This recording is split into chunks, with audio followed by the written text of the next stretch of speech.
Hey guys. Tonight we tumble back into a world that's as grimy as it is forgotten. A time before shampoos, loofahs, or that one perfect water pressure setting. Imagine waking up in the humid hush of a forest clearing. Animal hides scratchy against your skin. Breath misting in the morning chill. And everything smells like something died last week and decided to linger. That's right. You're about to explore a version of the world where taking a shower wasn't even a concept, because no one had invented it yet. Oh, and spoiler alert, you probably won't survive this. Not because of wild beasts or ancient diseases, but because, frankly, you stink, and something's going to find you by scent alone. So, before you get comfortable, take a moment to like the video and subscribe, but only if you genuinely enjoy what I do here. And let me know in the comments where you're listening from and what time it is right now. Now, dim the lights. Maybe turn on a fan for that soft background hum. And let's ease into tonight's journey together. You squint into the dim orange dawn. Your body sticky with sleep and sweat. Hair tangled and full of tiny guests you didn't invite. Hello. Lice. Around you. Your plan is already up. The scent in the air is not breakfast, it's body odor. Smoke. And something sour you can't quite place. You haven't bathed because the idea doesn't even exist. You've never thought, I should clean myself. Because nobody has. The world hasn't taught you that yet. Instead, you mask the stink. You rub certain herbs under your arms, pungent ones, like crushed mint and pine resin, because they remind you of clean air. Not because they make you clean. You sleep close to the fire not just for warmth, but because the smoke helps keep away flies, and your own stench. There are no mirrors, but if there were, you might wonder why your skin is coated with weeks of ash and grease. Historians still argue whether early Homo sapiens even cared about cleanliness or if it was just a matter of survival, rubbing away mud to cool off, or cleaning wounds instinctively. What we do know is that from the start, water was sacred, but mostly for drinking or blessing, not scrubbing. And water is hard to get. Streams are shared with animals. You don't exactly want to bathe next to a wild boar or, worse, a crocodile just waiting to see if you slip in. That murky river you're eyeing, that's also where people defecate, wash their tools, and toss leftover bones. So yeah, not the spa day you're hoping for. You've got better things to do anyway, like hunting, or running from something that hunts you. And if your feet get muddy, you wipe them on bark. If your hands are sticky from honey, you wipe them on someone else's fur cloak when they're not looking. Classic move. And yes, you still do this with napkins at restaurants. And then there's sweat. You sweat all the time. You sleep in it, work in it, eat in it, and you let it dry. It creates a protective layer. Sure, but it also creates a smell so potent that even prehistoric dogs wrinkle their noses. Fun fringe fact: some anthropologists believe that our early ancestors liked the scent of each other's sweat. Pheromones. Natural markers of health and fertility. It was a dating app in your armpits. Swipe right for musk. Yikes. Now let's talk teeth. No toothpaste. Obviously. You chew twigs. Some of them are naturally antibacterial, which is either genius or blind luck. Your breath, best described as earthy with a hint of decay. You don't notice. Everyone else's is the same. Bathing, if it happens at all, is accidental. You fall into a stream.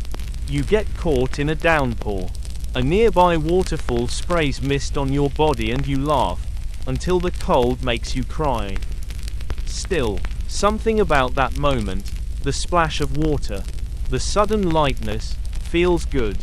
You don't have words for it yet, but something inside you shifts. And here's the kicker, Your skin might be healthier than you think. Without soap stripping oils away. Without 10 daily products clogging your pores.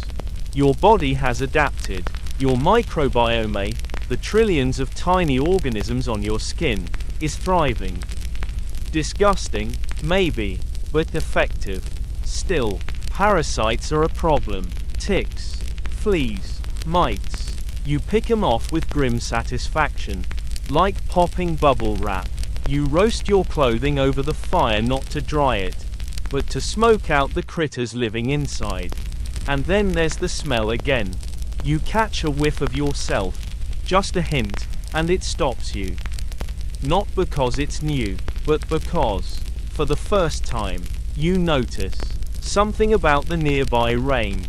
The cleaner air, the taste of fresh berries in your mouth, it contrasts against the funk. Maybe there's a better way. And that's how it starts. Not with a grand invention. Not with science or soap. But with discomfort, curiosity, and the strange feeling that water might do more than just quench your thirst. The first raindrop hits your forehead like a surprise kiss from the sky. Cool, sudden, and oddly thrilling. You flinch, squint upward, and for a second, you think the gods are angry. Or amused. You're never quite sure which. The rest of your clan scrambles under the trees. But you don't. You stand there, barefoot in the mud, arms half out, watching as water trickles down your arms and along your ribs. It's not a storm yet, just a shy drizzle. But something inside you stirs. You've always feared the rain. It makes everything slippery, ruins the fire, and lures predators to the scent of damp fur and weak footing. But this feels good, refreshing, like the forest itself is pressing a cold cloth to your forehead after a fever. So you do what any slightly unhinged prehistoric genius might, you let it fall. All of it. You raise your face and let the sky pour itself into your eyes. And for a brief moment, you're cleaner than you've ever been. Of course, clean is relative. You're still covered in layers of oil, soot, and crusted sweat. But now, you can feel the difference. Your hair starts to unclump. Your arms glisten. Even your breath feels lighter, as if your lungs are somehow in on the secret. Historians still argue whether ancient humans actively sought rain for washing or just tolerated it when it ruined their hunts. There's no carved cave tablet that says, "Ugh, missed bath day, again." But bones don't lie, and in some regions, particularly near seasonal rivers, skeletal remains show wear that suggests water exposure not strictly related to drinking or drowning. It's possible, just possible, that your ancestors discovered this feeling too. That moment when mud becomes something more than just dirt. When it softens, slips away, and leaves behind a new sensation, clean skin. Well, cleaner. And then comes the thunder. You flinch. The drizzle becomes a downpour. And now the water's not gentle, it's aggressive. It pounds your shoulders, runs in sheets down your chest, fills your ears. You laugh, a wild, startled sound, and take cover just like the rest. But even as you shiver under a branch, you're already thinking about it. That feeling, that few seconds when the rain didn't just fall, it washed. Later that night, when the storm has passed and the fire's crackling again, you find yourself dragging a leaf across your arms. A broad one, smooth and waxy, good for gathering dew. You mimic the rain, just a little. You rinse your fingers in a puddle. You rub your neck with wet moss. Nobody notices. Or maybe they do, but no one says anything. Because you all smelled bad. But now you smell slightly less like despair. And that's enough to spark quiet curiosity. Here's your quirky tidbit. Some early tribes believed rain wasn't just water, it was memory. That the sky remembered your sins and wept for you. So when you stood under it, It wasn't just cleansing your skin, it was forgiving your mistakes. Which makes your little puddle dip feel oddly spiritual now, doesn't it? By the next week, you've started seeking out the shallow pools left behind after a storm. You sit in them, not for long, the water's cold, and bugs are aggressive, but just long enough to feel that lightness again. The tickle of tiny bubbles in your armpits. The way your toes look strange and pale underwater, as if they belong to someone else. And when you step out, there's this shimmer, your skin reflecting moonlight instead of just absorbing grime. Your clan doesn't have words for what you're doing, but they start doing it too. First the children, because they follow anything weird, then the curious elders, and then one morning, you find your fiercest hunter dragging a deer hide through a stream, mumbling something about slippery being faster. The first whisper of bathing isn't about health. It's about sensation, lightness, sheen, novelty. You don't understand bacteria, but you understand how it feels when your hair moves freely instead of sticking to your scalp like wet rope. And water becomes more than just hydration. It becomes habit, ritual. You mark the full moon by a quick splash in the creek. You wipe your feet before bed, not just for comfort, but because the coolness helps you sleep. And sometimes, when no one's around, you just stand in the river, eyes closed, pretending the sky is weeping for your sins again. One day, you catch your reflection in still water. Not just a blur of movement, but you. Dirty, yes. Wild, yes. But something else, too. Something smoother, shinier, almost intentional. For the first time, you wonder, what if I did this on purpose? And that's when the idea of clean starts to revolve. Not just an accident, not just a weather event. A choice, a method, a rebellion against grime, against the wild. And you're already dreaming of the next storm. You crouch at the edge of the river, watching as the last few fish dart between the rocks. Your fingers twitch in the dirt, not for food this time, but for something else, an idea you can't quite name. The water feels right, inviting, but cold. You want the clean without the shiver, so you do the next best thing.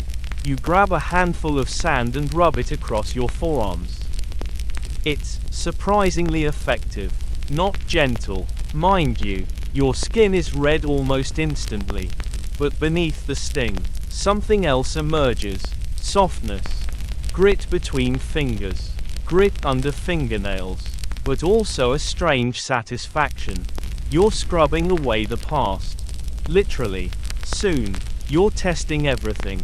Tree bark, a little too abrasive. Charcoal, weirdly smooth, until it crumbles everywhere. Leaves, too slimy. Moss, bingo, soft, wet, sponge-like, nature's first loofah.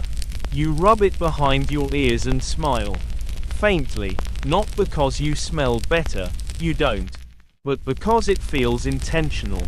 This is where it gets creative. You notice certain stones polish better than others. You drag them across your feet, your elbows, the small of your back. You leave behind faint scratches. Sure, but also mud, dead skin, old blood. You start to gleam a little. Historians still argue whether early grooming rituals were driven by hygiene, social bonding, or just idle boredom. But there's evidence, yes. Actual fossilized lice combs from as far back as 8,000 years ago, that prehistoric people definitely cared about grooming.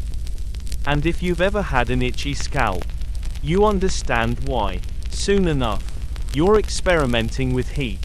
Fire-warmed rocks become your spa toolkit. You press them into riverbank mud and create thick, steamy goop that you smear over your skin. It hardens as you nap in the sun and when you peel it off. You're not sure what's more satisfying, the feel of your skin beneath, or the sheer novelty of peeling something.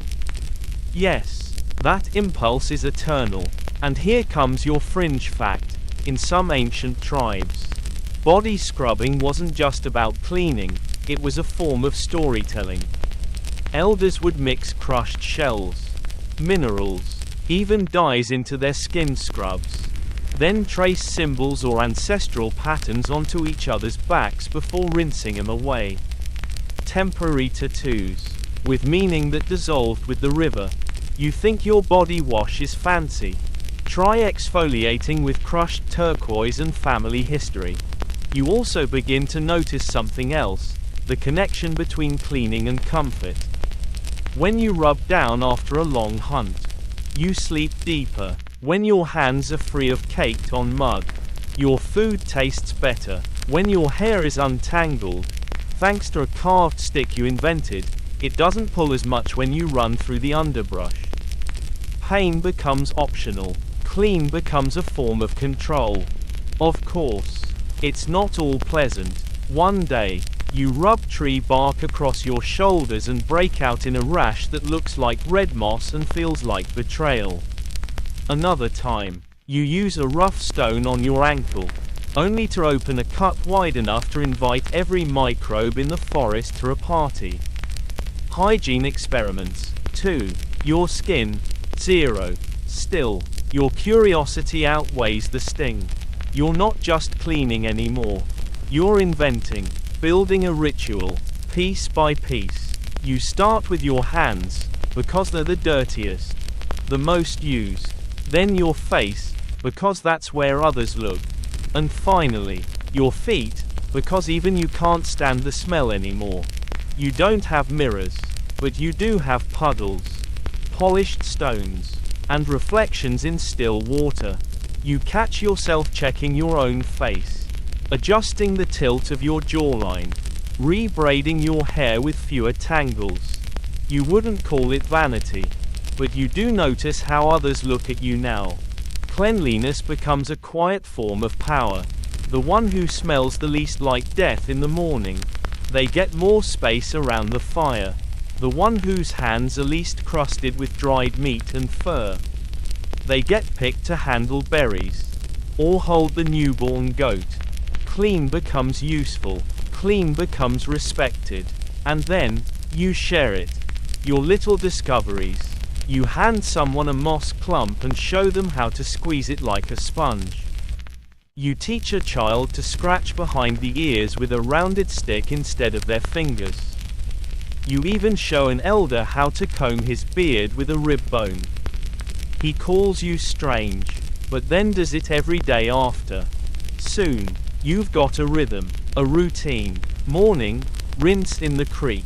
Midday, rub arms and feet with warm sand. Night, pick your hair clean under the stars.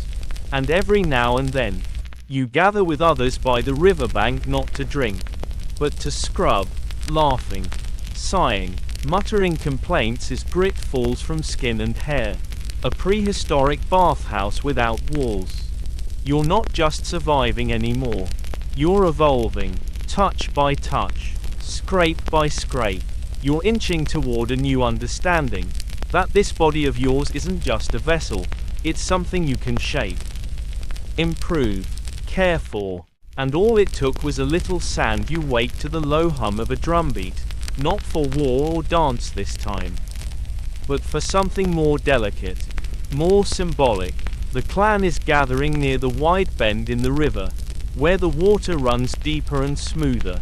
Today is not just a day of washing, it is a day of meaning, a ceremony, and whether you fully believe in it or not, you know enough to show up early and pretend your best bark loincloth doesn't smell like last week's fish. You step carefully along the shore, your skin already tingling with anticipation. In your hands, you carry a bundle of herbs, sage, wild rosemary, crushed petals wrapped in woven leaves. It's not a gift exactly, it's an offering. To the river, to the spirits, to the others watching you out of the corner of their eyes. Today, the water isn't just practical, it's holy. This is the age where bathing becomes ritual. A moment of transition, a sign of change, a young hunter becoming an adult, a woman marking the end of mourning, a birth, a new moon, a rare eclipse. Any of these can be reasons to scrub yourself down like your soul depends on it. You kneel, others join you. You rub mud onto your skin, not to hide, but to purify. Yes, you heard that right. To get clean, you start with dirt. It's sacred earth, they say. You mix it with crushed flowers, ashes from the ceremonial fire, even powdered bone if the moment calls for it. Each clan has its own recipe, passed down like song lyrics whispered into the next generation's ear. Historians still argue whether early bathing rituals were more about spiritual protection or social structure. Did they believe the water removed curses? Or just shame? Was it about guilt or simply community pride? The truth probably blends both, because what better way to feel reborn than to emerge dripping and shivering in front of people who still kind of resent you for stealing the dried figs last winter? Now comes the smoke. Someone tosses resin onto a small fire, and a plume of thick, fragrant vapor spirals into the air. You step into it before touching the water, letting it cling to your skin. Incense is your perfume, your deodorant, your barrier against both spirits and stink. And spoiler alert, it works better than you'd think. Here's your quirky tidbit. In ancient Mesopotamia, priests used to sprinkle water infused with cedarwood and frankincense onto temple visitors, believing the scent could drive out evil thoughts. They weren't just fumigating the sin, they were giving you a scent upgrade. Bronze Age style. Now, you wade into the water. Slowly, reverently. You've done this before, but today it means something else. Not hygiene, not curiosity, but cleansing, the kind that starts in the skin and somehow seeps inward. Others around you do the same. Some chant softly, some cry. One guy is aggressively splashing like it's a water park. And nobody says anything, because that's just how he expresses emotion. You sit on a rock just below the surface and begin the routine. Moss over arms, sand under nails, water cupped and poured behind your neck. You tilt your head and let the river rinse your hair until it flows behind you like algae. The cold is numbing, but in a good way. It clears your thoughts, silences your heartbeat, drowns out yesterday. When you emerge, dripping and pale, someone smudges your forehead with clay, a mark of rebirth. You don't feel different, not really, but the others look at you like you are. And maybe that's enough.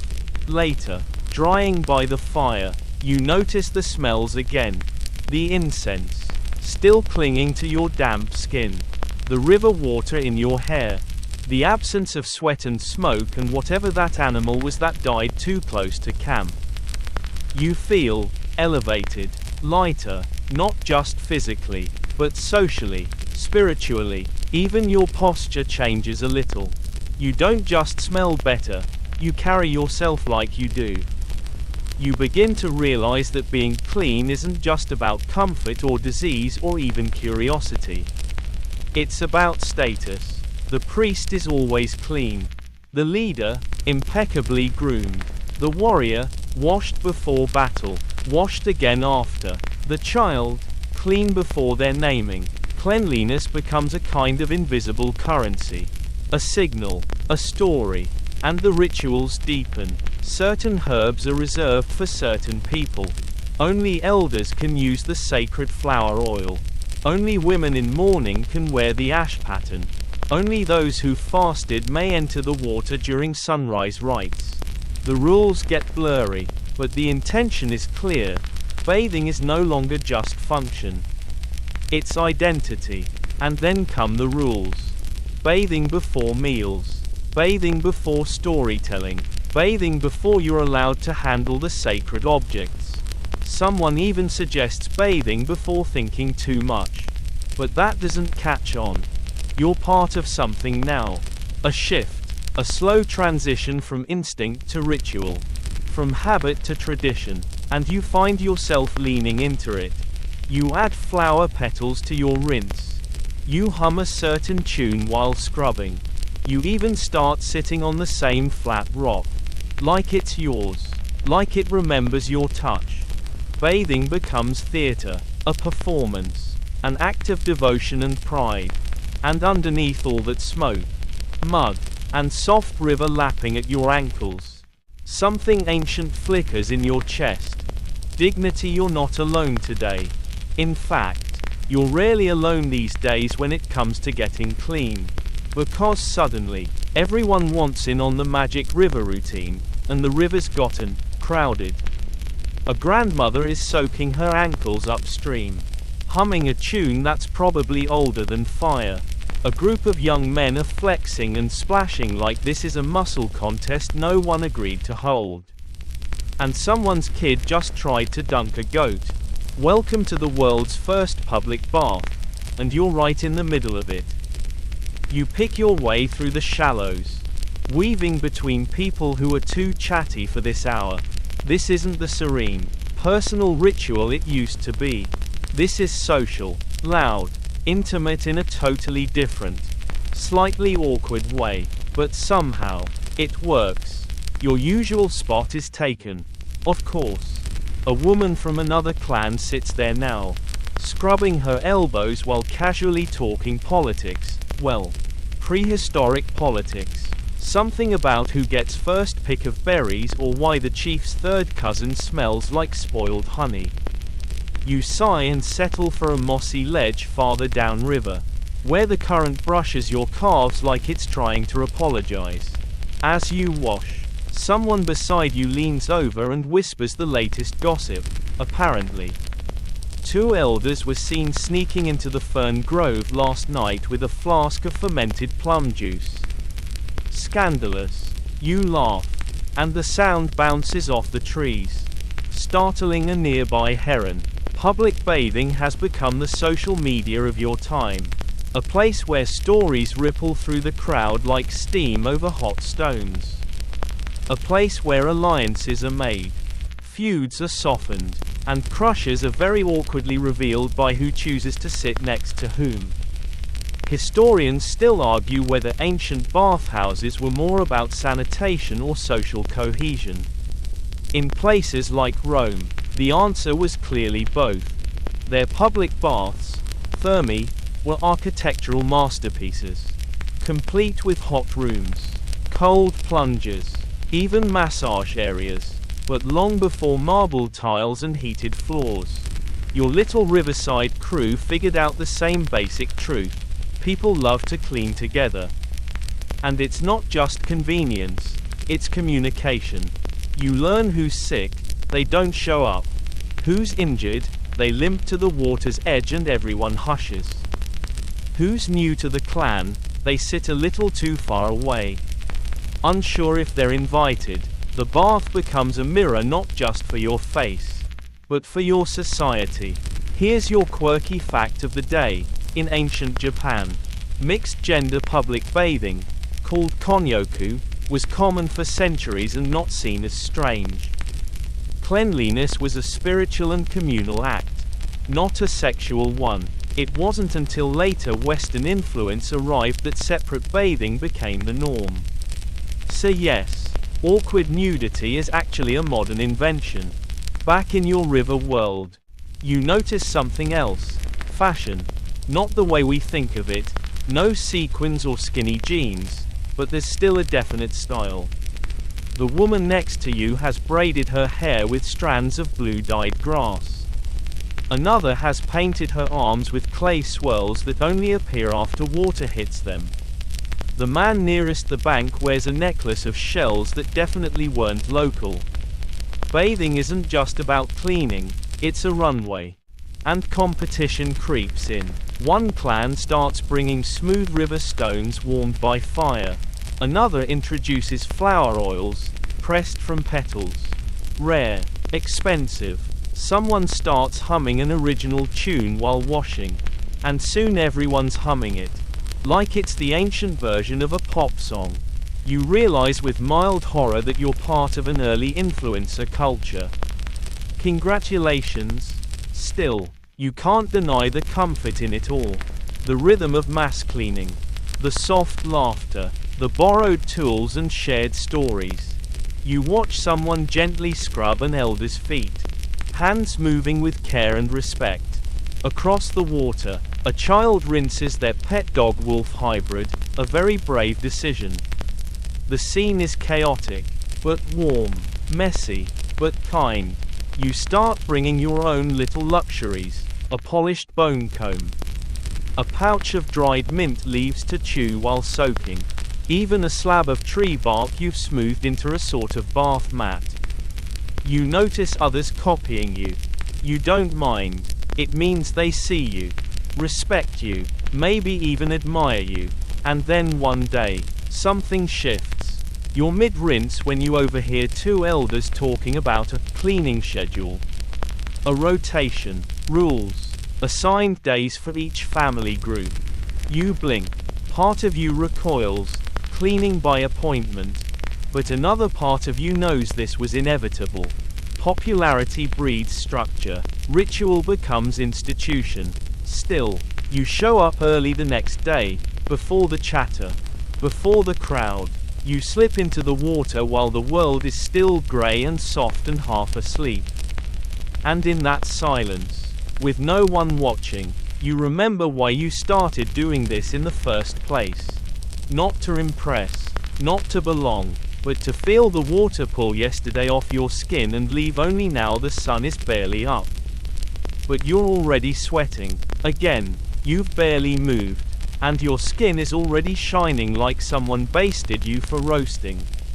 Welcome to life without fans, shade, or deodorant. You glance around the camp and spot others in the same predicament, shirts stuck to backs, thighs chafing with every step. Everyone walking like they're mildly haunted by discomfort. And yet, no one's rushing for the river today. Because this morning, there's something better. A low fire crackles to life. Next to it, a large flat stone is heating up. A small bowl of thick, golden liquid resting nearby. Not water, not mud, but oil, specifically, pressed from olives or animal fat, or if you're lucky, a mix of herbs and nut essence that smells suspiciously like overripe pears. You dip your fingers in. Warm, viscous. It clings to your skin, gliding over your arm with a smoothness that makes your eyes flutter shut for a second. And then, the next step, a curved tool, bone or metal, shaped like a crescent moon. A striggle. You scrape. Long, slow strokes. The striggle pulls the oil across your skin, dragging away dirt, sweat, and every regret from yesterday's unfortunate meal of undercooked squirrel. You shudder, but not from the memory, from the relief. Historians still argue whether the Greeks invented this system, or merely perfected it, but the striggle and oil combo became the spa treatment of antiquity. Especially among athletes, warriors, and philosophers who wanted to appear deep while also smelling not awful. Ancient texts describe these sessions in loving detail, rubbing, scraping, chatting, gossiping, and sometimes philosophizing about the nature of cleanliness itself. You'd fit right in. Here's your fringe fact.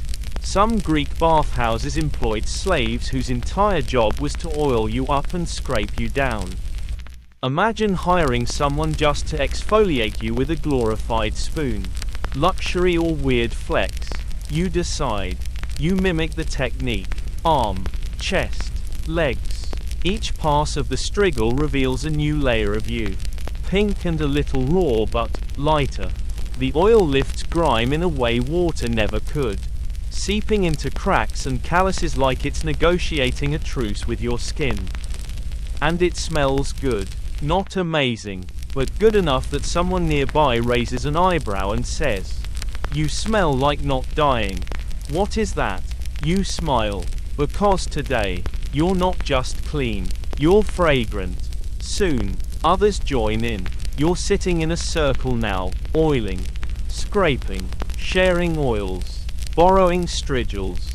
The scraping becomes rhythmic, almost meditative, like brushing a pet, or shedding a layer of the week. You notice something else. This method doesn't just clean, it moisturizes. Your skin, usually cracked and rough from sun and wind, now feels soft, supple, like maybe you were designed for comfort after all. And then, the unexpected, conversation. Deep, slow, sticky conversations that seem to only happen while someone's rubbing their shoulder with goose fat. Someone starts talking about dreams.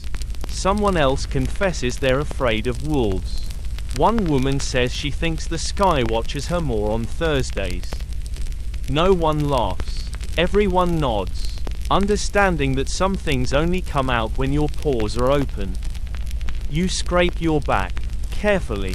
You've learned by now not to go too hard. Over-scraping leaves you red and sore for days.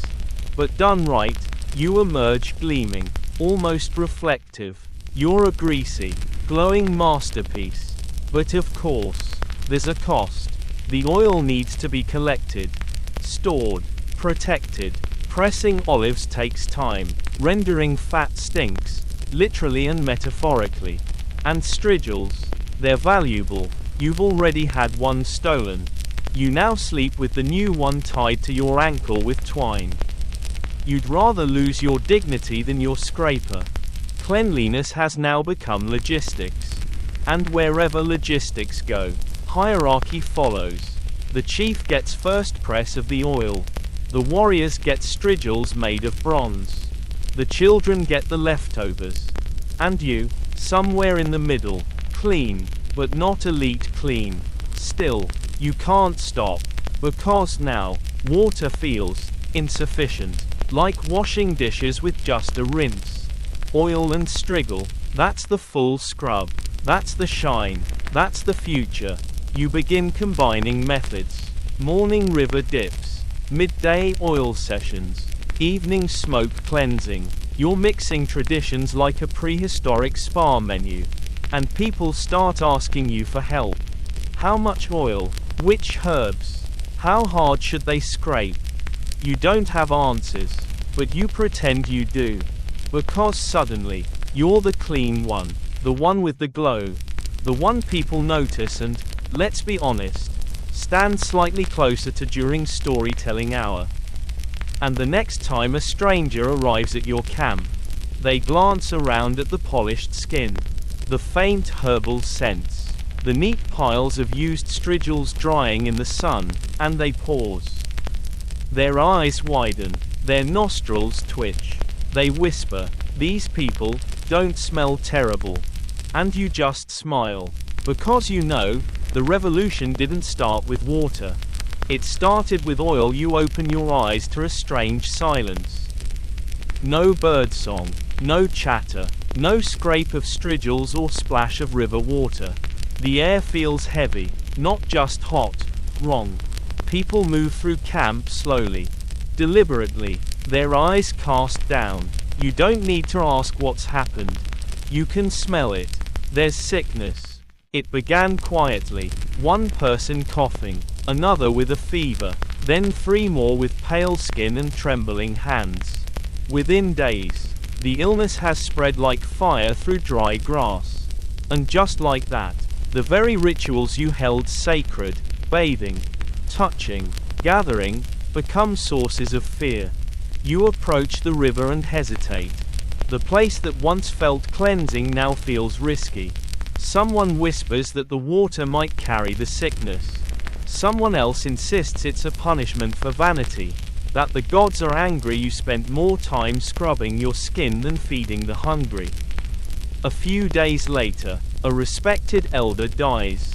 Not in battle, not from age, from something no one understands. And in response, the clan does what humans have always done when faced with fear. They shut down. The river lies empty. The oil bowls gather dust. Even the incense fires go cold. You're told to stop touching. Stop sharing. Stop scraping. Just stop. And so, you do.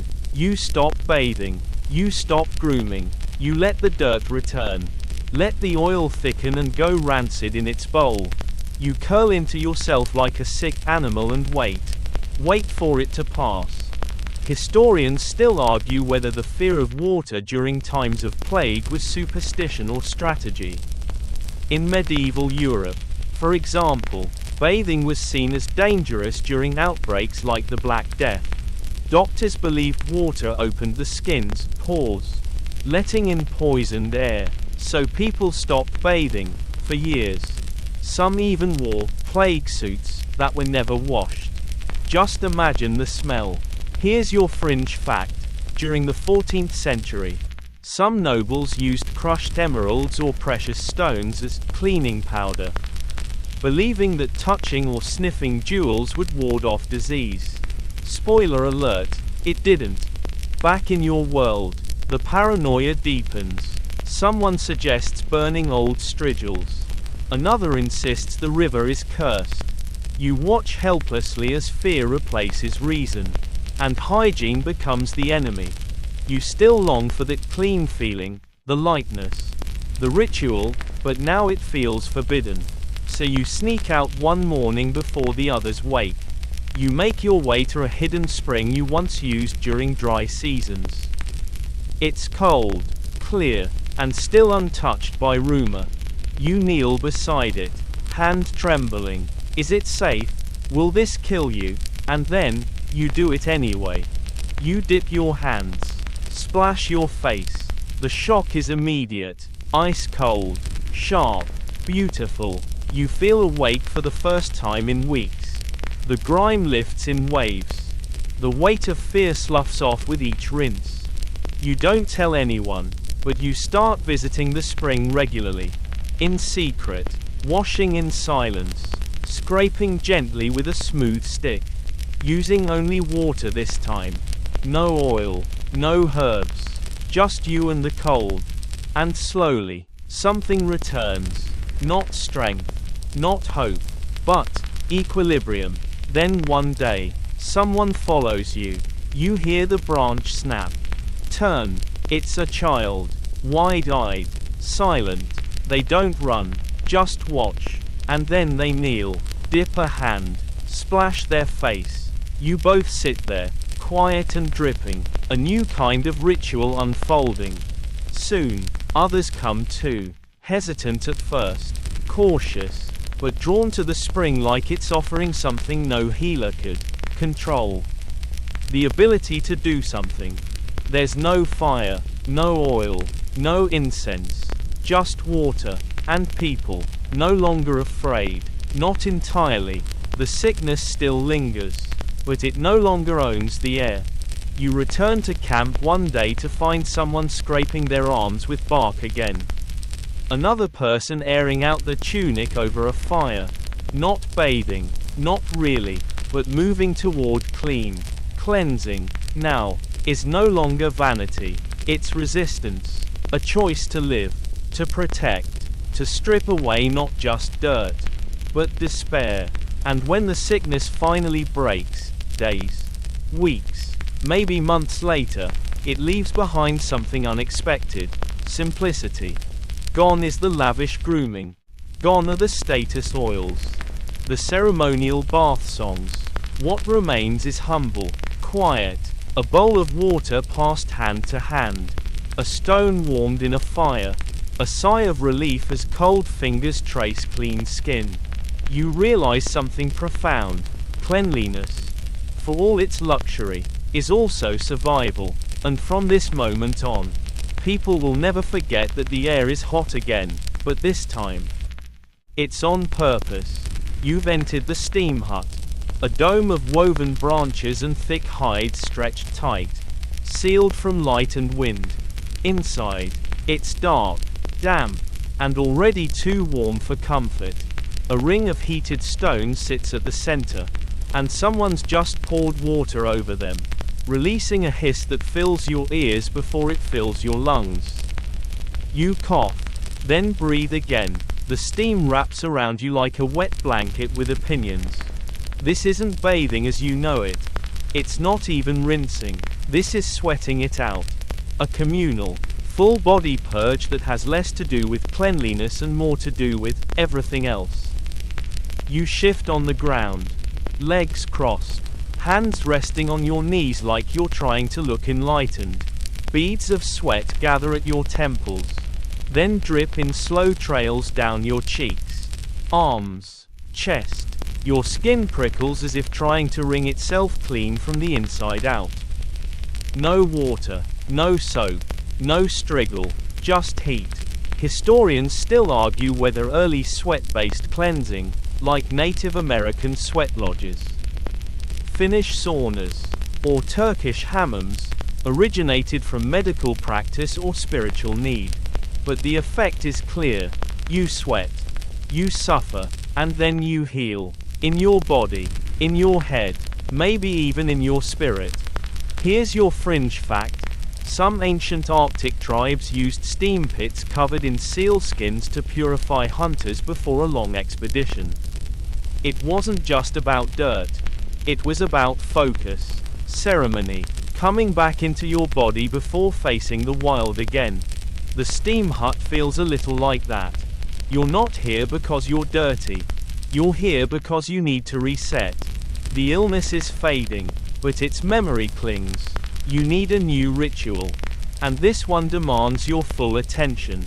Someone hums softly. Another person begins to speak, slowly, with pauses between each word, like they're speaking directly to the steam itself.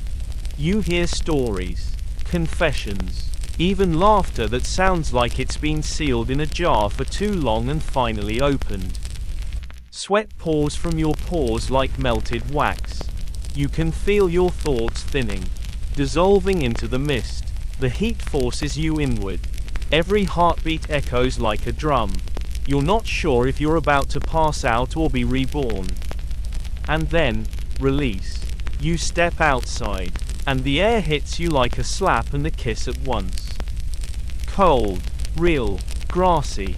Your lungs seize up, then expand. You inhale like you've forgotten what fresh air is. You're slick with sweat, but it's a good sweat. A sweat that means finished. And then the second part of the ritual begins, the cold plunge. A nearby stream, spring-fed and probably created by some mischievous glacier spirit, awaits. You strip what little you wore and dive in before your body can protest. It's like being punched by the river, but once the shock wears off, something else rises, euphoria. Every inch of you tingles. Your skin sings. Your muscles tighten and release like strings on a drum. The water strips the last of the heat, the last of the heaviness. It feels like the first breath after the first breath. You climb out shaking, gasping, reborn. There's no oil involved, no scrubbing, and yet, you're cleaner than you've ever been. Because sometimes, cleansing doesn't mean removing dirt. It means removing what dirt has done to you. You dry in the sun, lying on a flat rock like a lizard with a philosophy degree. Others lie nearby, silent, spaced out like stars around a campfire. You can't tell who's asleep and who's meditating. Maybe it's the same thing. Later, someone brings herbs, not for scrubbing, just to inhale. Lavender, pine, dried citrus rind. Scents that remind you the world isn't just about survival. It can also be beautiful. You realize something else. Lying there, half-baked by the sun, the steam hut changed something fundamental. Bathing is no longer external. It's internal. And from now on, the line between cleansing body and cleansing soul will blur, and people will seek that blur. Over and over again, in hot stones, in sacred water, in the silence that follows shared heat. And you'll return to the hut.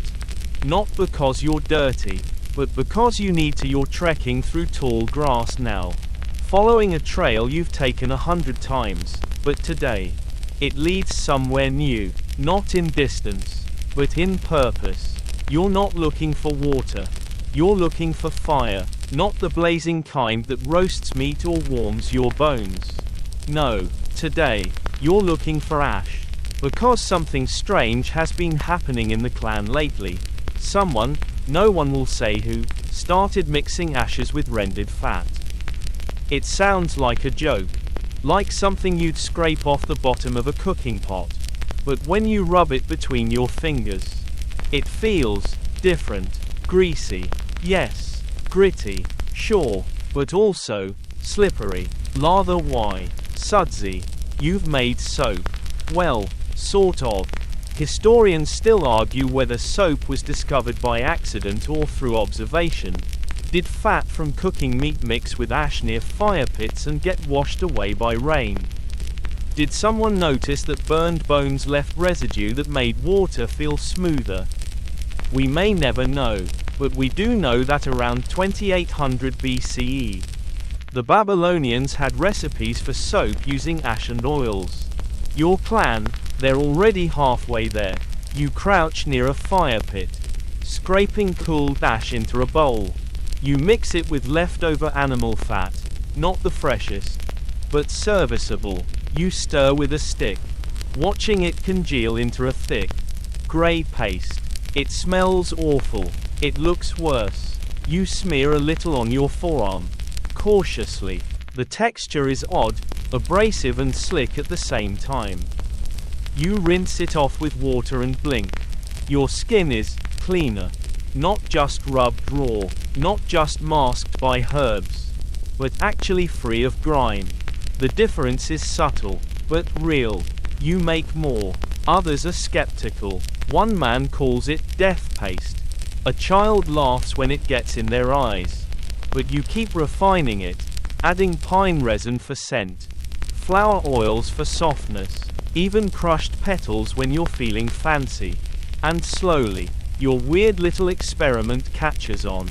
Soon, people are trading for it. A handful of berries here, a bone tool there. You're the soap supplier now. Congratulations, you've invented a business. But it's not just commerce. It's revolution. Now, people can clean themselves away from water. With soap, even a bowl of still water becomes a cleansing tool. The river is no longer sacred real estate. The ritual can happen anywhere, a cave, a tent, even a patch of grass in the shade. The power of portability changes everything. Here's your fringe fact. Early Egyptians made soap-like substances not just for the body, but also for washing textiles. So your prehistoric peers weren't far off. Your tunics are starting to get the treatment too. For the first time ever, your clothes don't reek after day 3. Progress. And let's not pretend you're above the psychological effect. When you use this ash and fat paste, you feel different, lighter, sharper, like you've leveled up in a game no one else realizes you're playing. You walk taller, people notice. Soon, others are making their own versions. A woman in the northern huts uses deer tallow instead of bear. Someone downriver adds ground up bark for extra exfoliation, a bold move. With mixed results. A man swears by adding fish oil, though everyone politely avoids standing near him. Then comes the soap wars. Okay, not actual war, but definitely drama. Whose soap is best? Who's hoarding fat? Who secretly uses river sand to bulk up their product and sells it anyway? Suddenly, hygiene has politics. You love it and hate it. You keep experimenting. One day, you boil the mixture instead of cold mixing it. The result? A smoother, almost creamy substance that sets into solid chunks once cooled. You slice one open, and it looks like cake. Ugly, grey, and wildly unappetizing cake, but the way it lathers, pure magic. Now, even people who didn't care about being clean before are getting interested. Not because of cleanliness, necessarily, but because everyone else is doing it. You realize that hygiene has crossed a threshold. It's no longer about discomfort or smell or even ritual. It's about identity, community, aspiration. The soap becomes a symbol of progress, of innovation, of belonging to the people who know better. And bathing becomes personal again. You catch a woman rinsing her hands after using soap she made herself. She smiles shyly when she sees you watching. You nod. No words needed. You both know what that little moment meant. You didn't just invent soap. You sparked a movement. And you know it won't stop here. Because if humans can figure this out, if you can turn ashes and fat into purity, then what else is possible? It starts with a trickle. Not the poetic kind, a literal trickle. Water leaking from a carved channel of wood you wedged between two stones and aimed toward your camp's cooking area. You were trying to reroute runoff. Honestly, keep your tent dry during the rainy season. But then the water didn't just drain, it moved. With purpose, with pressure, and suddenly, you're no longer dreaming of riverbanks. You're dreaming of plumbing. You're not the only one. Someone in your clan, call them an overachiever with too much time and access to clay, starts digging shallow troughs from the nearby spring to their sleeping area. Another follows suit, embedding a series of stones into a crude path to guide water directly into a hollowed-out tree stump. And just like that, water becomes available, not fetched, not chased, not bargained for at the river. It's there, waiting, and that, my friend, changes everything. You dip your hands into the cool basin outside your tent. It's not as glamorous as a waterfall, but it doesn't need to be. It's clean, it's yours, and best of all, it's constant. Historians still argue whether early plumbing was designed for hygiene or agriculture. Was water meant to clean the body, or just keep crops alive? But archaeological sites in places like the Indus Valley, dating as far back as 2600 BCE, show that sophisticated drainage and bathing systems existed even before the wheel hit its stride. Those people weren't messing around. Here's your quirky tidbit: in Knossos, on the island of Crete, the Minoans had flushing toilets and bathtubs as early as 2000 BCE. Bathtubs with ceramic drainage systems. So yes, before we even had steel, we had people soaking in luxury. Go figure. Back in your camp, the water channel idea spreads. Some use bamboo, others hollow logs. A few pioneers try animal intestines. Don't ask how that turns out. Short version, poorly. You end up building a bath basin out of baked clay and fire-glazed mud, carefully positioned to catch the stream. You even carve little grooves in the side for runoff, rudimentary drainage. But enough to keep your feet from sloshing around like you're walking through soup. You sit. The water flows gently over your shoulders, thanks to a small elevated bucket with holes poked through it. You call it Rainmaker. Your friends call it weird but effective. But you know what it is: the first shower prototype. It's cold. Sure, no one's figured out heating yet. But there's something profoundly satisfying about water falling from above instead of being splashed up at you. You're not bathing anymore. You're standing under clean. And that matters. You experiment with heating water. Stones warmed in the fire, dropped into buckets. Risky. Yes, you did almost cause a steam explosion once, but mostly worth it. The warm water loosens grime faster, soothes your sore back, and makes you feel like a forest prince with access to geothermal technology. Others start copying you. One clan member builds a steam corridor using tarps and hot stones. Another creates a bench near the water trough with a privacy screen made of woven reeds. Someone adds petals to their personal basin, because if you're inventing plumbing, You might as well add flair. But of course, it's not all triumph. Your channels crack during the dry season. Your clay basin collapses when someone sits on it too hard.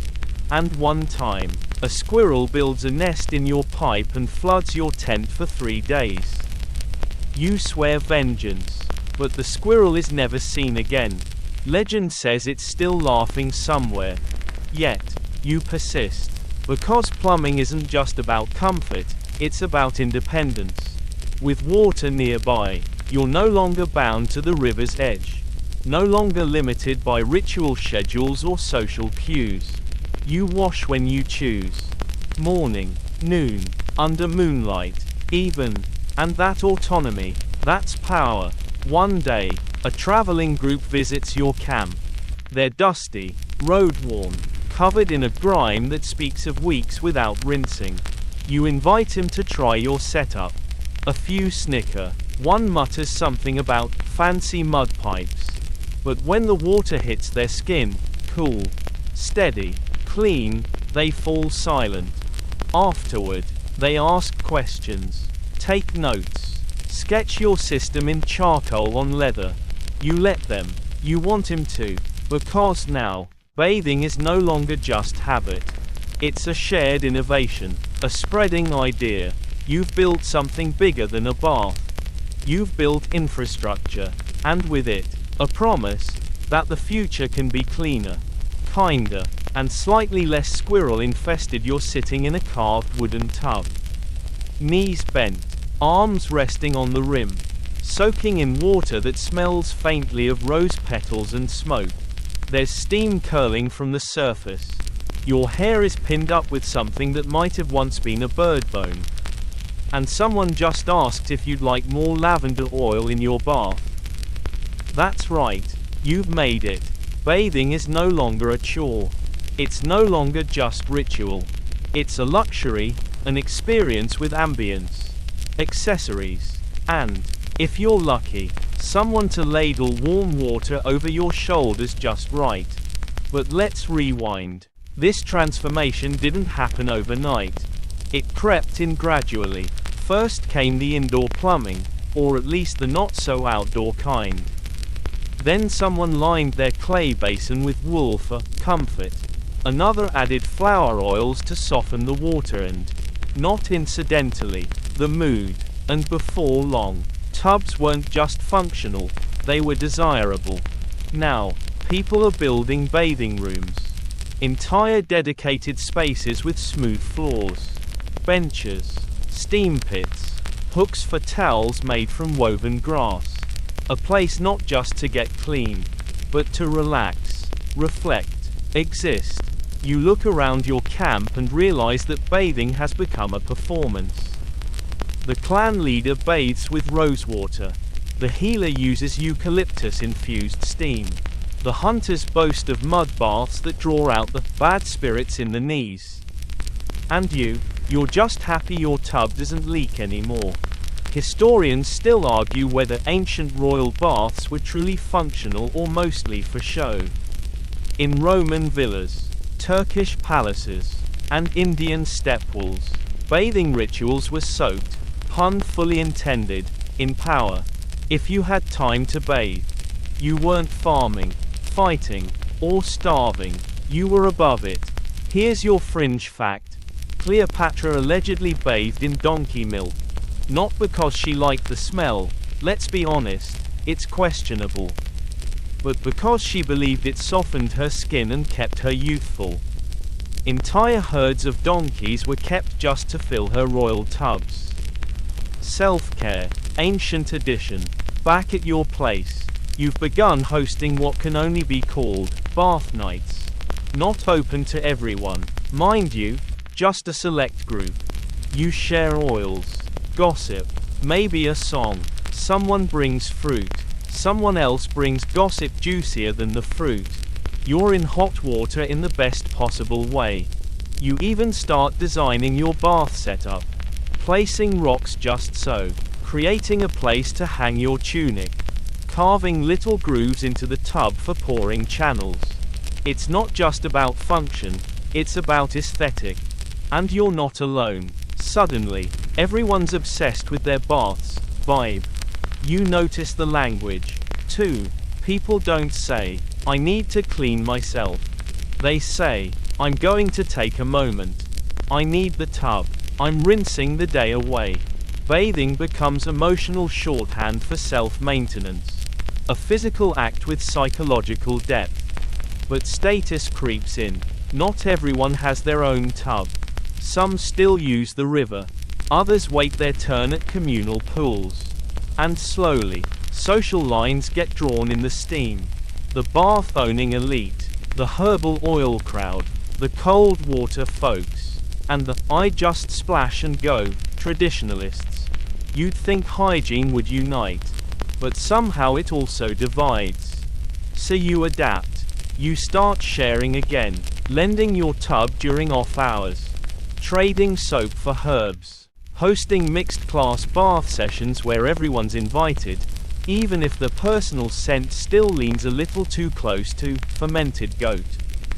And something unexpected happens. People open up in the bath. They talk about losses, fears, joys. The bath becomes a confession chamber. A soft space therapy circle without the awkward couch or formalities. You realize bathing doesn't just strip away dirt, it strips away armor. And yet, there's still fun in it. Bathing becomes celebration. Before festivals, people soak and scent themselves like they're prepping for royalty. Before weddings, brides are anointed with oils, scrubbed with special clays, wrapped in soft fabrics. Before births, the mother is bathed in warm water infused with plants considered lucky, calming, or protective. Even mourning finds space here. After a death, the bereaved bathe not to forget, but to mark the passage. To say, "I've carried this. Now I set it down." Just for a moment. You're no longer just bathing. You're curating your life, one soak at a time. And when you finally sink into your tub at night, water lapping against your skin, eyes half-lidded, listening to the soft rustle of the wind through woven reeds, you realize you've turned survival into serenity. You've made the bath not just a basin. You've made it a temple you're knee-deep in mud. The kind that squelches between your toes and smells faintly of regret, but also, strangely, of discipline. Around you, the ground is trembling, not from a storm, but from marching. Boots in rows, metal clinking, voices barking orders. Welcome to the battlefield. And no one here smells like lavender. This isn't a glamorous chapter in bathing history. This is hygiene in the trenches. Hygiene when your only tools are a bucket, half a bar of gritty soap, and exactly one clean sock. You're part of a growing world now. Bigger clans, borders, trade, armies, and armies march, often far, often fast, and almost always filthy. Days go by with no access to rivers, no time to scrape oil, no chance to heat water. You're sweaty, crusted, sore, and strategically disgusting. And yet, even here, people find ways to clean. The morning routine is nothing fancy. A splash of cold water from a dented canteen. A brisk rub down with a rag. Maybe some of that leftover soap ash paste you smuggled from home.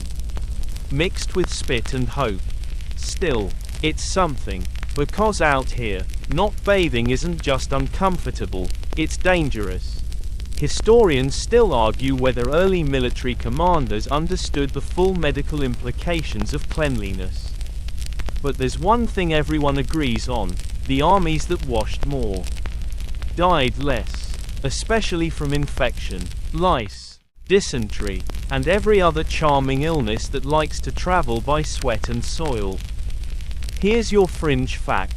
During the Napoleonic Wars, soldiers in some regiments were required to carry soap as part of their rations.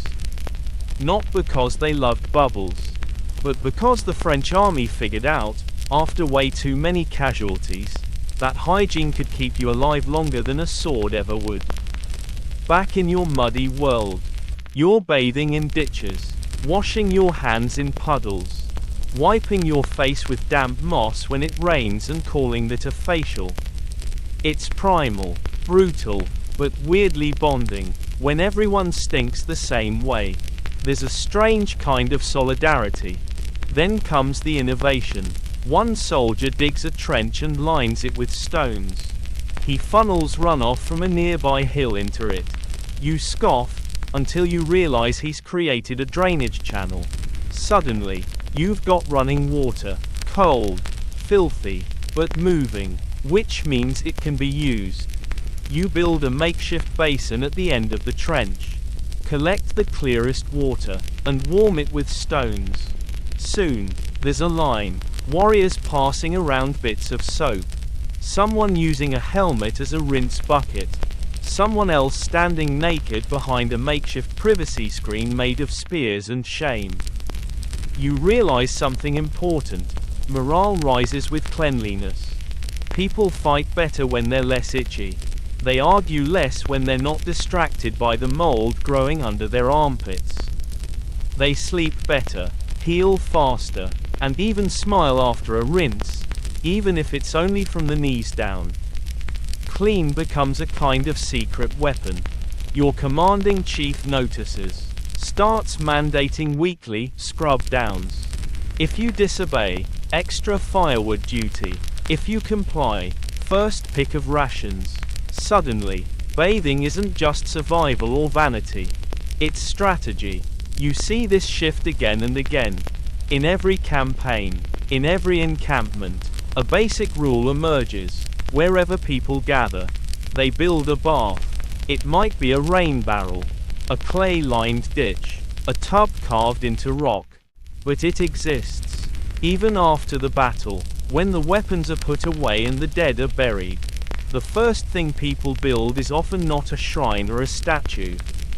It's a bathhouse, because only after cleaning off the dirt of war can people start to feel human again. And you carry this lesson forward. Long after the army disbands.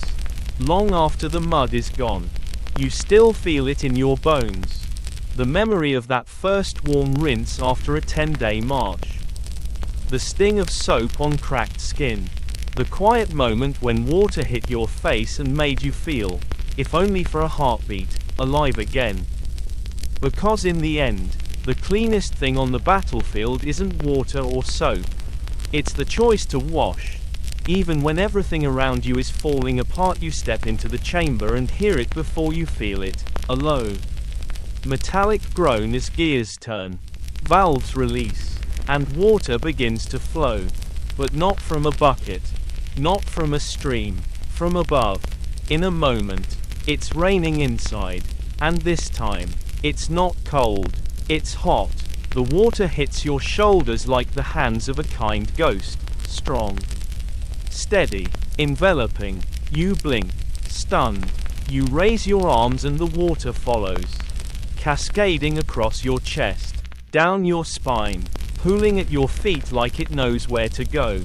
For the first time in human history, you're not fetching water or heating it or hoping it doesn't run out. You are standing beneath a hot shower. And it is glorious.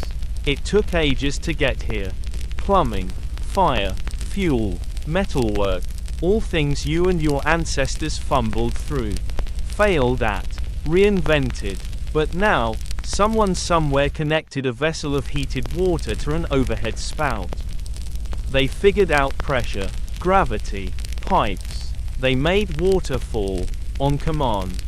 Historians still argue who built the first true shower.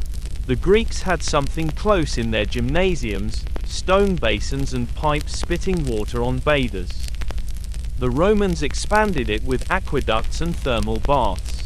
But it wasn't until the 18th century that mechanical showers, pumps, valves, hot and cold options, began to look like what you're enjoying right now. Here's your fringe fact. In 1767, an Englishman named William Feetham patented a shower device. It involved a hand pump, cold water, and a bucket above your head.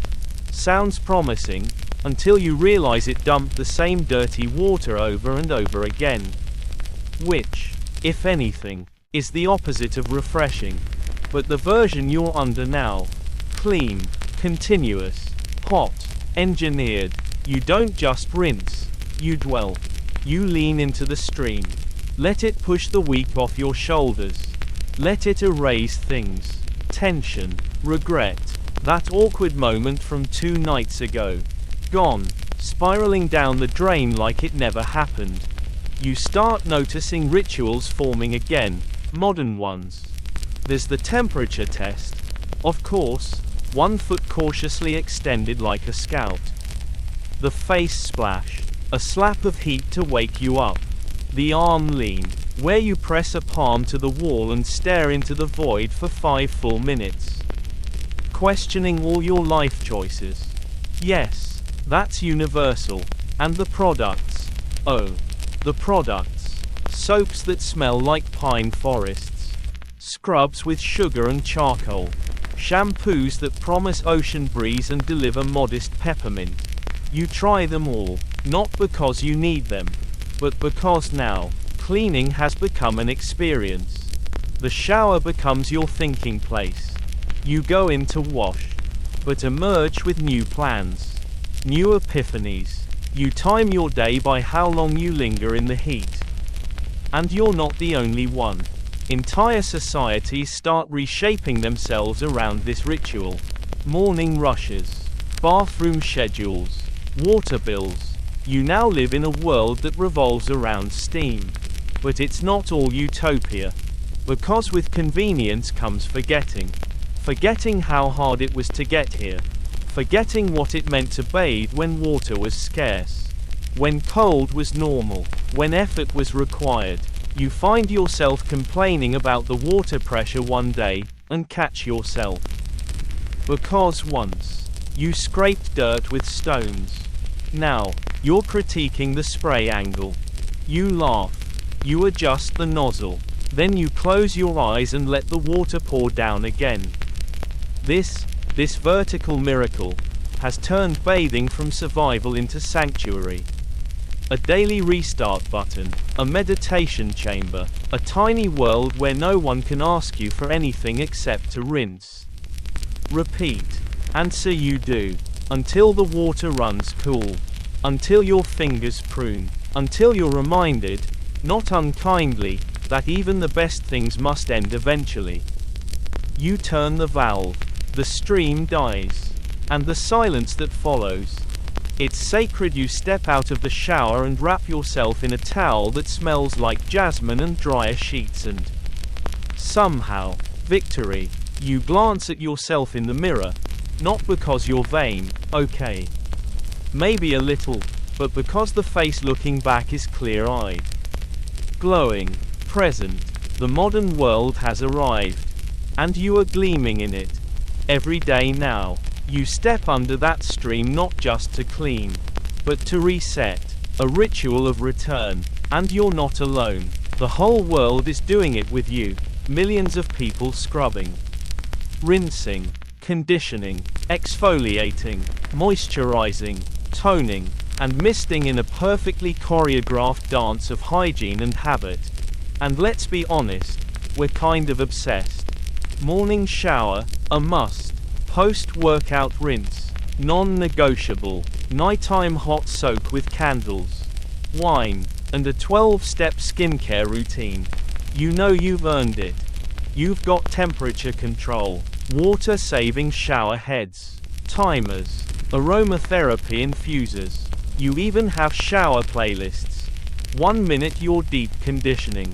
The next you're belting 2000s breakup ballads like your loofah is a microphone. Historians still argue whether modern hygiene culture has made us healthier or just more anxious. Has all this scrubbing and sanitizing made us cleaner, or paranoid? Are we fighting germs or our own thoughts? It's a fair question. After all, you now live in a world where not showering for a day is considered a crisis.